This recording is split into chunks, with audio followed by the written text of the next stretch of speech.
What up, folks? This is your boy Big Metroid Fan 12 coming to you with another video, and I'm continuing with Metroid Month, and I'm starting with the first game in the franchise, which is, of course, Metroid for the NES, which it came out in 1986, and the plot, of course, is Samus goes to Zephyrs to stop the space pirates from exploiting the Metroids for galactic domination.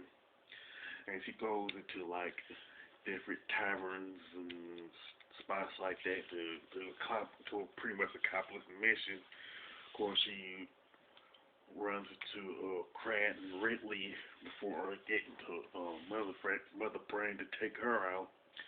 And once you defeat Mother Brain, you have to get out of Turing before it really explodes. You know what I'm saying? And the way that it ended shocked a lot of people 30 years ago to find out that Samus wasn't a dude, but in fact was a woman, and that was pretty much like a major impact on lead protagonists from a general standpoint, where you have now more female protagonists in video games like Lara Croft, Blood Rain. I can go on and on with that, but the point is, it has had a major impact on video games in that arena.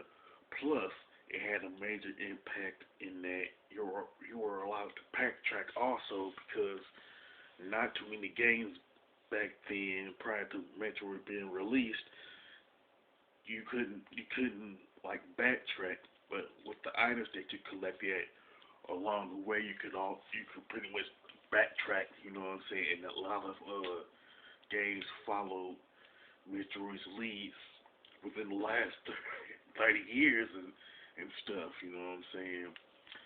And it pretty much had a pretty good reception also, you know what I'm saying? A lot of people loved Metroid, you know what I'm saying, because of what I mentioned, you know what I'm saying?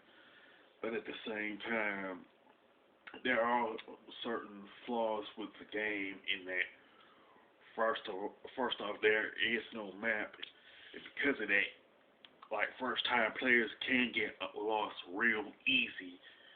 And back when Metroid was released, the only way you could beat Metroid in the shortest amount of time possible was have like a copy of an issue of Nintendo Power with the entire map of Metroid in it. Nowadays you can like Google Metroid map, and it'll come up rather easy, you know what I'm saying? So it's easier now to get through the game than it was like 30 years ago, you know. Plus another issue was it's pretty much the enemy placement, where a certain enemy will like follow you into another section. You can get hit real easy. And not only that, there's like a crap load of enemies within a certain section of the game, so you can hit two. Add to the fact that you can't shoot down, you're really vulnerable in that regard. You know what I'm saying? And the graphics hadn't necessarily aged well, but it was good for the time. But it's not like the worst aged game that I've seen. That there's a lot worse. You know what I'm saying? But the impact of this game of Metroid, you know, is pretty significant. You know what I'm saying? So even though it wasn't the first Metroid game I played, but it is one that I do like regardless. You know what I'm saying? What? And another thing is that the space pirates themselves, outside of like Ridley and Crab, really don't show up in the game. They just referenced in the instruction booklet, you know what I'm saying?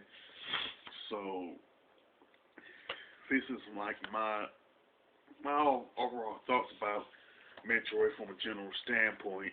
I like the game. Some people don't like it because because you die too easy or it's a 2D game or something like that. But it's a really good game from an overall perspective. With that being said, you're free to share your opinions about Metroid, whatever it may be, good, bad, or whatever the case. You know what I'm saying? With that being said, this is your boy Big Metroid Fan 12 signing off.